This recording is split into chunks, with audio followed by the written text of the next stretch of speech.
And that's where, from a third frame that we use, is validity and utility, which is how useful is this thing? And then how true is it?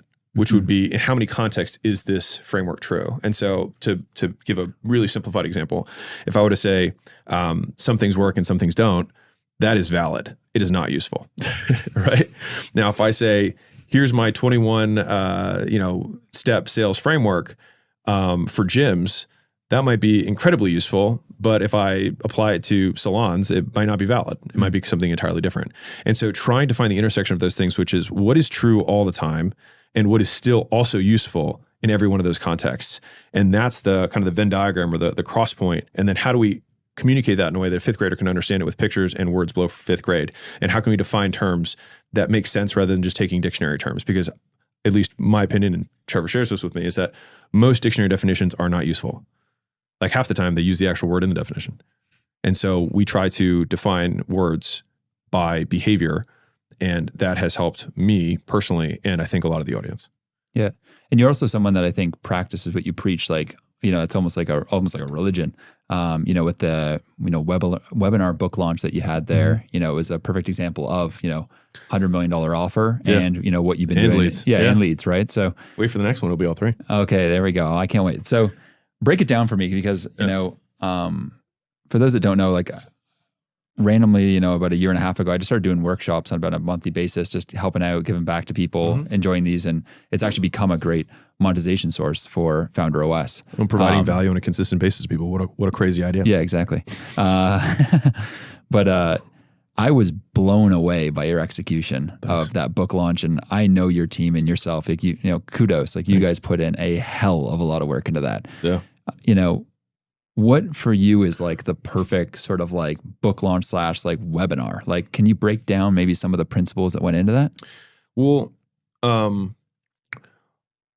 let's talk. So let's go four components that are different, right? So component number one is the product itself. Is the thing that we're launching, is it exceptional? And after we launch it, will it continue to grow in sales on an ongoing basis? Will people who buy it want to tell their friends about it, and then they buy it too?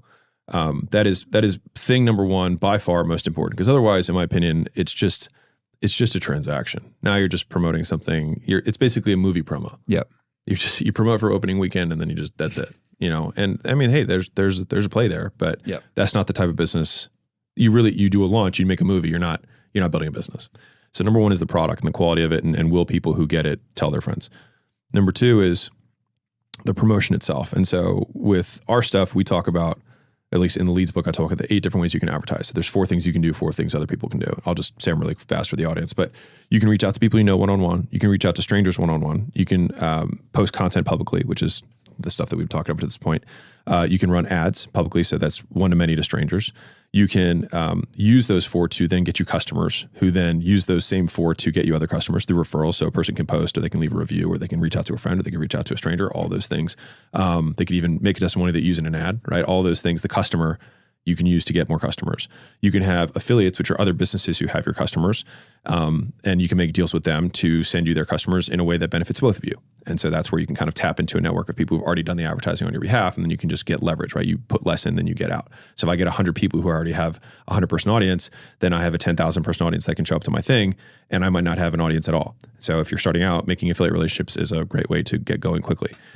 You can have agencies who can help you in, I would say, specifics around platforms. So if you don't know how to execute, let's say, TikTok ads, and you don't have that skill set in the team, and you have a shorter timeline, sometimes it helps to have an agency who has experience doing that, make those promotions and ads with you or for you.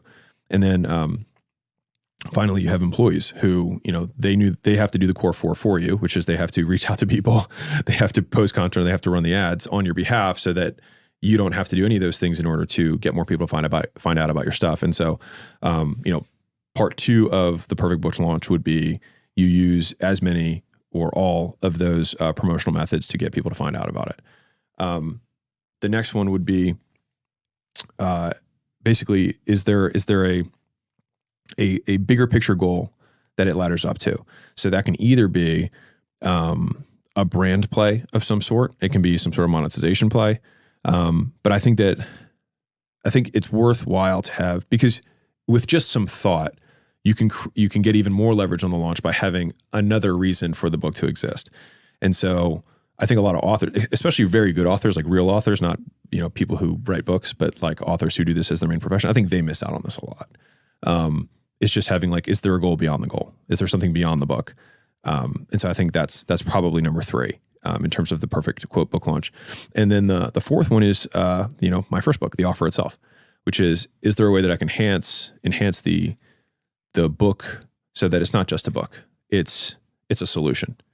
And the more I can transform written words on pages into a better life for someone and make that fast, easy, cheap, pain-free, then the more people who will buy it and ultimately experience the benefit. And then hopefully that ladders up to point 3, whatever my next thing is.